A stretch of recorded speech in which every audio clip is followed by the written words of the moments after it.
ვითარება რაც დღესაა, ეს არც რუსეთის ინტერესებშია, არც აფხაზების ინტერესებში, არც საქართველოს ინტერესებში. იმიტომ რომ ჩვენ როდესაც ვამბობთ, რომ სააკაშვილმა შეაბიჯა რუსეთის მიერ დაგებულ ხაფანგში 2008 წლის აგვისტოში, ეს არ იყო ცალმხრივი ხაფანგი. რუსეთიც აღმოჩნდა თავისივე დაგებულ ხაფანგში.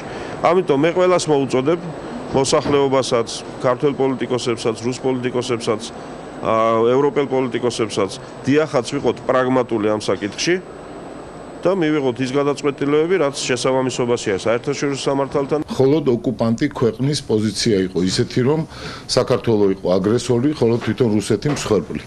სამწუხაროდ გუშინ ასეთ ქვეყანათა რიცხვი გახდა უკვე 2 და რუსეთის ამ პოზიციას შეუერთდა საქართველოს და მისი პრემიერ-მინისტრი ბიძინა ივანიშვილი. მიმაჩნია, რომ ეს არის უმძიმესი ნაბიჯი ჩვენი ქვეყნის ეროვნული ინტერესების საწინააღმდეგოდ გადადგმული.